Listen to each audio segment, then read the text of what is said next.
Baik, Assalamualaikum warahmatullahi wabarakatuh. Selamat bertemu kembali di perkuliahan mata kuliah pengantar akuntansi. Kali ini memasuki pertemuan yang ke-11, masih membahas materi mengenai akuntansi untuk perusahaan dagang. Di materi sebelumnya, kita sudah bisa membedakan mana perusahaan jasa dan mana perusahaan dagang. Ya. Dilihat dari segi aktivitasnya bisa dibedakan. Kalau perusahaan jasa itu aktivitasnya hanya menjual jasa dan sumber pendapatannya juga dari pendapatan jasa. Berbeda dengan perusahaan dagang, aktivitasnya harus membeli barang dulu, kemudian disimpan dan kemudian dijual. Ya. Kemudian bisa dibedakan pula selain dari aktivitas juga dari sudut pandang akuntansinya, misalkan dilihat dari laporan laba ruginya. Ya, kalau di perusahaan jasa itu sangat simpel sekali. Laporan laba rugi, pendapatan dikurangi beban-beban, ya diperoleh laba. Tapi kalau di perusahaan dagang ada namanya harga pokok penjualan yang bisa yang harga pokok penjualan ini yang tidak ada di perusahaan jasa, ya, dan ada persediaan barang dagang. Nah, itu di laporan laba rugi untuk perusahaan dagang lebih kompleks dibandingkan di perusahaan jasa dan banyak akun-akun yang tidak dimiliki di perusahaan jasa. Ya, laporannya pun laporan laba ruginya juga lebih panjang ya dibandingkan dengan perusahaan jasa. Nah, selanjutnya di sini bahas mengenai pencatatan transaksi perusahaan dagang. Ya, untuk pencatatan transaksi perusahaan dagang di sini ada dua metode, perpetual dan periodik. Nah, kita bedakan metode perpetual dengan metode periodik. Kalau metode periodik itu biasanya dicatatnya per periode, ya. Jadi untuk membedakan yang paling simpel, kalau metode periodik dicatat per periode dan laporannya pun juga biasanya di akhir periode, ya. Jadi kalau misalkan untuk mengecek catatan di pertengahan bulan, nah ini agak sulit untuk metode periodik dan itu merupakan kelemahan untuk metode periodik, ya. Kemudian kalau metode perpetual, nah ini metode perpetual ini pencatatannya dilakukan setiap terjadi transaksi, ya. Jadi setiap terjadi transaksi langsung dicatat. Nah, ini juga di sini ada kelebihannya dibandingkan dengan metode periodik, ya. Jadi lebih teliti ya dibandingkan dengan metode periodik. Jadi setiap saat, setiap jadi transaksi, kalau hari ini misalkan ada 5 transaksi, berarti langsung dicatat ke-5 transaksi tersebut.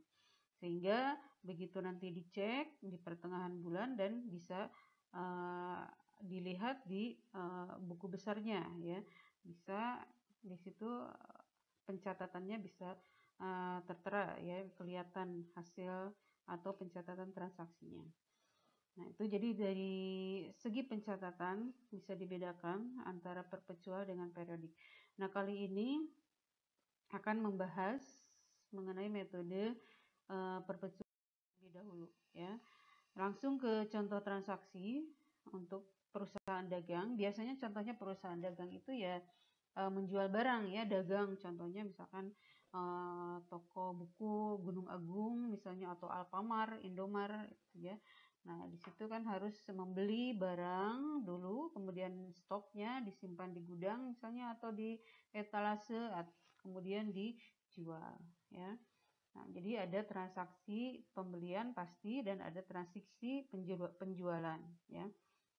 Nah, untuk transaksi penjualan biasanya ya kita toko, kalau yang kita mempunyai usaha dagang pasti menjual ya ke konsumen, itu baik dengan secara tunai maupun secara kredit.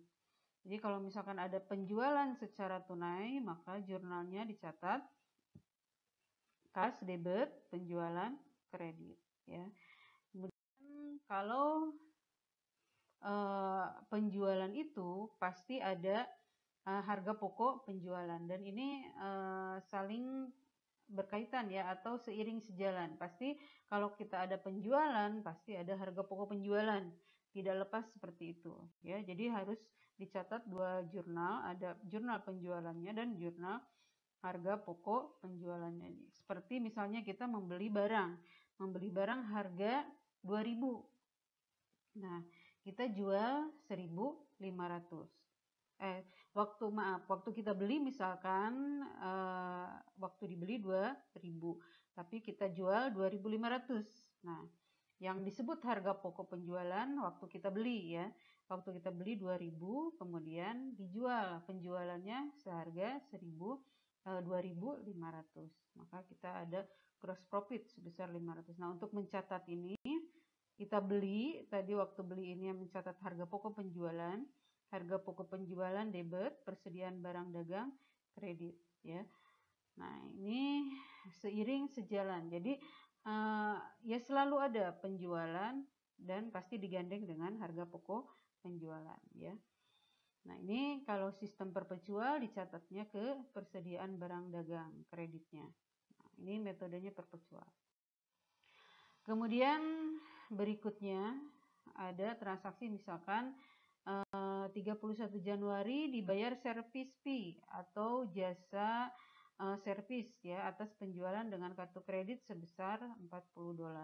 Maka ini akan dicatat beban kartu kredit debit, kreditnya kas. Karena kita membayar ya, pasti kalau membayar kita mengeluarkan uang tunai, maka akan timbul kas di kredit. Kemudian kalau penjualannya secara kredit. Nah, ini biasanya di penjualan secara kredit ini ada istilah. Di sini misalkan 12 Januari dijual barang dagang secara kredit kepada Sims sebesar $510, syarat 2/10 N per 30. Harga pokoknya $280. Syarat 2/10 N per 30 ini artinya apa? Jadi kalau misalnya kita menjual kepada konsumen secara kredit, kemudian konsumen itu nanti bayarnya dalam jangka waktu 10 hari, maka konsumen tersebut akan memperoleh diskon 2%. Tapi kalau konsumen tersebut atau misalkan di sini Sims ini membayarnya lebih dari 10 hari, maka si Sims Corporation ini tidak memperoleh diskon ya. Jadi kalau Sims ini membayar kreditnya sebelum tanggal misalkan waktu beli 12 Januari, berarti maksimal tanggal 22 Januari. Kalau sebelum tanggal 22 Januari Sims ini udah bayar, berarti memperoleh diskon 2% ya. Maka dari transaksi ini dicatat untuk penjualannya dulu, karena penjualannya secara kredit maka akan ada piutang usaha ya. Kemudian kreditnya penjualan. Untuk mencatat berikutnya harga pokok penjualan. Jangan lupa di penjualan baik itu secara kredit maupun tunai, untuk penjualan pasti digandeng dengan jurnal harga pokoknya ya, harga pokok penjualan. Harga pokok penjualan debit, kredit, persediaan barang dagang. Karena ini tadi sistemnya perpetual, maka kreditnya persediaan barang dagang ya, dicatat ke persediaan barang dagang. Nah, kemudian diskon penjualan. Nah, pasti di setiap terjadi penjualan ya, kalau misalnya kita menjual barang ataupun kita misalkan beli barang atau kita berkunjung ke supermarket misalnya ke Matahari, pasti ada diskon ya, diskon penjualan, dan ini merupakan potongan ya, potongan penjualan bagi konsumen. Syarat-syarat kapan waktu pembayaran atas penjualan barang dagang yang dibuat dan disetujui oleh pembeli dan penjual ini disebut syarat kredit atau credit term. Seperti tadi 2/10 N 30. Jadi termnya ini atau syarat kreditnya ini hasil kesepakatan. Jadi enggak selalu kalau tadi ada 2/10, enggak selalu 2/10. Bisa jadi misalkan diskonnya ya 3/10 misalnya ya, atau 5/15 misalnya ya, atau nah itu sesuai kesepakatan bersama atau ketentuan dari si penjual ya. Syarat kreditnya ya berapa, dalam jangka waktu berapa lama dapat diskon dan berapa diskonnya ya. Nah, kemudian ada yang disebut dengan periode kredit. Nah, ini periode kredit ini jika pembayaran harus dilakukan pada saat penyerahan barang, berarti syaratnya tunai. Bila tidak, maka kepada pembeli diberikan tenggang waktu untuk pembayaran. Nah, ini yang disebut dengan periode kredit. Ya, nah harus diperhatikan. Jadi ada termnya, syarat kreditnya, credit term, dan ada credit period. Kemudian di sini syarat kredit tadi, misalkan, nah ini jika faktur dibayar dalam 10 hari sejak tanggal faktur, nah ini sejak tanggal faktur harus diperhatikan tadi 2/10 N30. Jadi fakturnya misalkan sekarang tanggal 20, berarti sampai tanggal 30 ya mendapat diskon. Atau misalkan sekarang tanggal 10, berarti batas akhirnya tanggal 20 mendapat diskon paling lambat ya. Nah, ini harus diperhatikan tanggal faktur. Jadi kalau misalkan ini dapat diskon 2%, ya tinggal dikalikan fakturnya misalkan seharga 1.500. Ya, berarti dapat potongan 2%. Ya, potongan 2%, nah berarti yang harus dibayar 1.470. Ya. Syarat kredit. Nah, kemudian kalau tidak dibayar, jika faktur tidak dibayar dalam 10 hari. Misalkan tadi, kalau misalkan tanggal fakturnya tanggal 10, berarti berakhir tanggal 20. Sehingga kalau bayar lewat dari tanggal 20, misalkan 21 baru bayar, nah itu maka tidak dapat diskon. Berarti tetap yang harus dibayar sebesar 1.500. Contoh di sini tadi 21 Januari diterima kas untuk pembayaran piutang dari penjualan tanggal 12 Januari. Nah, berarti tanggal 12 Januari ini SIMS ini masih dapat diskon ya sebesar 2%, 10 N30. Maka dicatat kas 49980 ada diskon di debit ya sebesar $10, 20 sen ya. Maka piutang ini total piutangnya tadi 510, maka yang harus dibayar oleh SIM sebesar 49980 ya. Diskon di debit, diskon penjualan. Karena di sini diskon penjualan akan mengurang ya. Diskon penjualan sebesar $10, 20. Kemudian retur dan potongan penjualan. Nah, bagaimana kalau misalkan tadi barang sudah dibeli, kemudian karena sudah dibeli, ternyata setelah dibeli itu ada kerusakan atau cacat dan lain sebagainya, tidak sesuai keinginan atau spesifikasi, maka barang tersebut akan dikembalikan ya. Nah, ini namanya sales return ya. Barang yang dikembalikan tersebut namanya sales return. Kemudian kalau misalkan tadi disebabkan oleh misalkan ada kerusakan ya, nah itu yang namanya sales allowance ya. Nah, jadi retur dan potongan penjualan ini sales return allowance akan memotong seperti halnya ada diskon tadi ya. Jadi kalau asumsinya kalau tadi kita misalkan waktu beli persediaan barang dagang ya, kemudian misalkan tunai bisa cash atau kredit bisa hutang ya atau piutang. Nah, kalau misalkan dikembalikan berarti akan persediaan barang dagangnya akan mengurang ya. Dikembalikan yang tadinya persediaan barang dagangnya debit, maka akan dicatat di kredit ya. Nah, di sini kalau misalkan tadi ada barang di tanggal 13 Januari ini diterima barang dagang yang dikembalikan oleh Karir Corporation dari penjualan sebesar $225. Nah, untuk retur penjualan berbeda dengan retur pembelian. Retur penjualan jadi debitnya yang tadinya waktu beli kita persediaan barang dagang dicatat ke retur dan potongan penjualan debit ya. Kreditnya tadinya piutang usaha ini kalau kita waktu beli itu di debit, maka waktu diretur akan mengurangi piutang usaha, maka dicatat di kredit piutang usahanya ya. Nah, kemudian mencatat harga pokok tetap ya, walaupun dikembalikan. Waktu beli kan ada jurnal waktu kita jual ada jurnal penjualan dan harga pokok penjualan ya. Misalkan tadi kalau kita jual dengan secara kredit, misalkan account receivable penjualan ya, debitnya piutang, kreditnya penjualan.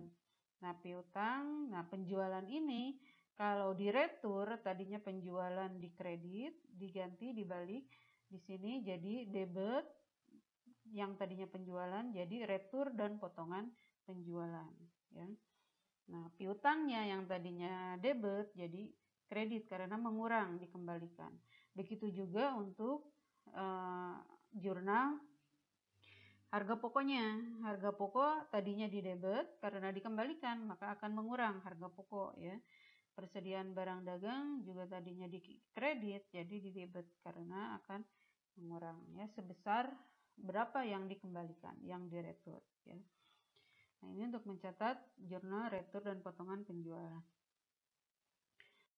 Berikutnya untuk transaksi pembelian, tadi transaksi penjualan ya. Menjual berarti kita jual ke konsumen. Sekarang kita beli ke supplier ya. Berarti kan kita beli barang untuk dijual kembali ya. Kita membeli barang. Nah, mencatatnya bagaimana? Waktu kita beli misalkan dari PT, di sini misalkan beli dari Bowen Company ya, dibeli barang dagang secara tunai. Waktu kita kan beli barang secara tunai, maka akan mengeluarkan uang ya, cash ya. Nah, debitnya persediaan barang dagang, kemudian kreditnya cash. Ini ingat masih metode perpetual ya. Kalau metode perpetual dicatat ke persediaan barang dagang. Tapi halnya beda dengan nanti metode periodik, itu dicatat nama akunnya pembelian ya. Tapi kalau diminta dengan metode perpetual berarti debitnya persediaan barang dagang. Jadi persediaan barang dagang debit, kreditnya cash sebesar $2.510. Kemudian sama halnya dengan penjualan, kita ada sales diskon pembelian. Diskon pembelian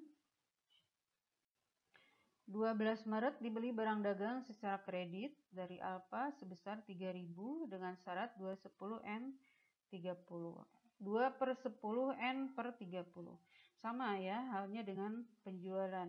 Artinya kalau kita bayar pada dalam jangka waktu 10 hari dari tanggal faktur ya. Makanya harus diperhatikan waktu kita beli tanggal berapa dan bayar jangan sampai lewat, karena berarti kalau lewat tidak mendapat diskon ya. Diskon 2%. Nah, ini waktu beli barang dagang secara kredit. Ini waktu beli belum dapat diskon ya, waktu beli. Nanti setelah bayar baru dapat diskon. Waktu beli kita catat dulu karena ini metodenya atau belinya secara kredit, berarti persediaan barang dagang debit, kreditnya utang dagang. Ini waktu mencatat pembelian ya, belum waktu membayar. Kemudian misalkan tanggal 22 Maret dibayar.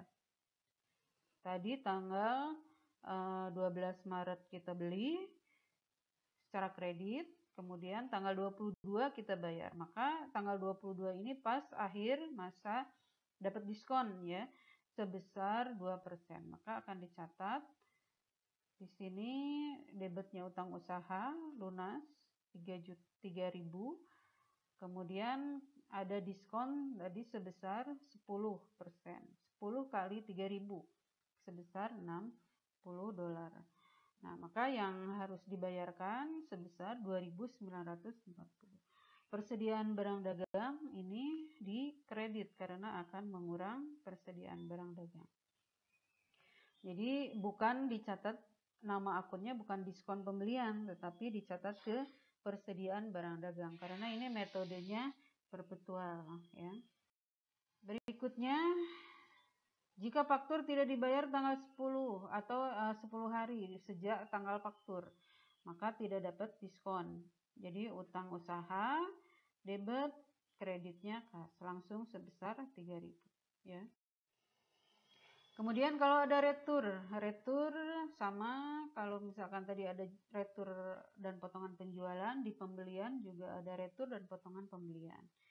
Jadi dikembalikan kalau misalkan barang tersebut ada kerusakan atau cacat ya, tidak sesuai yang spesifikasi yang diinginkan. Maka barang tersebut dikembalikan.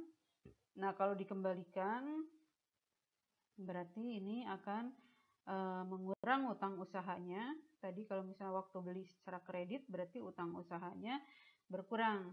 Tadinya di debit jadi di kredit.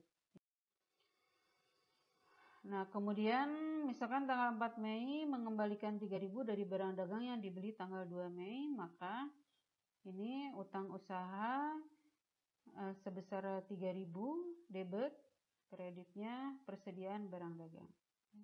Dikembalikan. Jadi dicatatnya bukan nama akunnya bukan retur dan potongan pembelian untuk retur pembelian, tetapi dicatat ke persediaan barang dagang ya. Jadi nama akunnya bukan retur dan potongan pembelian, tetapi dicatat ke akun persediaan barang dagang. Nantinya akan mengurang ke akun persediaan barang dagang. Berikutnya, tanggal 12 Mei Net Solution membayar faktur untuk pembelian tanggal 2 Mei. Nah, ini juga masih dapat diskon karena masih jangka waktu masih 10 hari ya dari tanggal faktur. Jadi dapat diskon 10%. Hutang usaha debit, kasnya yang harus dibayarkan setelah dipotong diskon ya. Nah, di sini pun nama diskonnya bukan diskon pembelian, tetapi nama akunnya adalah persediaan barang dagang. Ingat tadi karena metodenya perpetual ya. Nah, ini akan mengurang nanti ke persediaan barang dagang. Jadi sama halnya dengan retur dan diskon, ini kan akan mengurang ya. Nanti di laporan laba rugi akan mengurang pembelian atau persediaan barang dagang. Jadi di sini dicatatnya nama akunnya bukan retur pembelian tetapi persediaan barang dagang. Nah, jadi tadi setelah ada retur dikurangi berarti nanti sisanya ya, sisanya berapa lagi yang harus dibayarkan. Berikutnya ada biaya transportasi. Kalau kita beli misalkan tokonya di Jakarta, misalkan kita rumahnya di Bekasi, nah itu kan diantar ya ada biaya transportasi. Nah, biaya transportasi ini ada yang ditanggung oleh pembeli, ada yang ditanggung oleh penjual. Jadi ada yang namanya FOB shipping point, ada yang namanya FOB destination. Kalau FOB shipping point ini biaya pengirimannya ditanggung oleh si pembeli ya. Jadi begitu barang naik ke misalkan ke mobil pengiriman, nah itu udah dianggap sebagai barang si pembeli ya. Dan jadi biayanya ditanggung oleh si pembeli. FOB shipping point, misalkan contohnya di sini 10 Juni Net Solution membeli barang dagang dari Magna Data secara kredit $900. Syarat penyerahan FOB shipping point dan membayar biaya transportasi sebesar $50. Jadi syaratnya FOB shipping point atau yang tadi pembayaran biaya transportasi ditanggung oleh si pembeli ya. Jadi jurnalnya persediaan barang dagang debit, utang usaha kredit sebesar 900, kemudian ada biaya transportasi, ini juga dicatatnya ke persediaan barang dagang ya. Jadi bukan nama akunnya bukan biaya transportasi. Ini juga sama nanti akan menambah persediaan barang dagang. Jadi ini udah include ibaratnya nanti masuk ke persediaan barang dagang ya biayanya, jadi menambah nilai persediaan barang dagang sebesar 50. Kemudian kalau FOB destination, nah ini semua biaya transportasi ditanggung oleh si penjual, ya. Jadi hak si penjual, bukan ditanggung oleh si pembeli biaya pengiriman.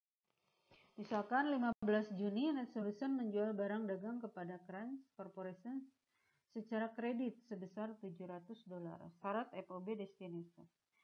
Nah, harga pokok penjualan 480 dan Net Solution membayar biaya transportasi sebesar 40. Maka ini akan dicatat piutang usaha debit penjualan kredit karena ini penjualannya secara kredit. Kemudian ada harga pokok, kalau penjualan pasti digandeng atau ya ini seiring sejalan dengan harga pokok penjualan. Ada penjualan, ada harga pokok penjualan. Harus dicatat harga pokok penjualan debit 480, kemudian persediaan barang dagang 480. Nah, kemudian untuk biaya transportasinya, jurnalnya biaya pengiriman, namanya biaya pengiriman debit, kreditnya cash. Beda dengan tadi FOB shipping point, ya, dicatatnya ke persediaan barang dagang. Tapi kalau di sini untuk FOB destination dicatat ke namanya biaya pengiriman, ya. Itu bisa dibedakan antara sistem pengiriman dengan FOB destination dan FOB shipping point. Nah, kemudian kalau ada pajak penjualan, misalkan di sini 12 Agustus penjualan secara kredit kepada Lehman Company $100, maka dicatat untuk jurnalnya piutang usaha penjualan. Kemudian ada pajak sebesar 6%. Nah, di sini utang pajak penjualan dicatat dulu sebagai hutang karena belum dibayarkan. Jadi ini penjualan secara kredit, kemudian dipotong pajak. Pajak, utang pajak penjualan ini dicatat dulu sebagai hutang, kemudian nanti kalau dibayarkan baru berikutnya setelah dicatat kemudian dibayarkan. Utang pajaknya habis lunas, yang tadinya kredit jadi debit, kemudian dibayarkan, ada kas, ya. Nah, ini untuk mencatat pajak penjualannya, ya. Tadi pajak penjualan waktu dicatat di kredit di pajaknya dulu, kemudian baru dibayarkan, ya. Ini setelah dibayarkan hutangnya, dicatat tadi sebagai hutang, dibayarkan lunas hutang pajak. Nah, demikian untuk pencatatan akuntansi untuk perusahaan dagang, ya. Jadi ada sistem pembelian dan transaksi pembelian dan transaksi penjualan. Kemudian selain transaksi pembelian dan penjualan, pasti di dalam transaksi penjualan dan pembelian ada retur, ya, retur dan ada diskon. Itu untuk mencatat transaksi penjualan. Untuk pertemuan kali ini sampai di sini. Terima kasih atas perhatiannya. Terima kasih. Assalamualaikum warahmatullahi wabarakatuh.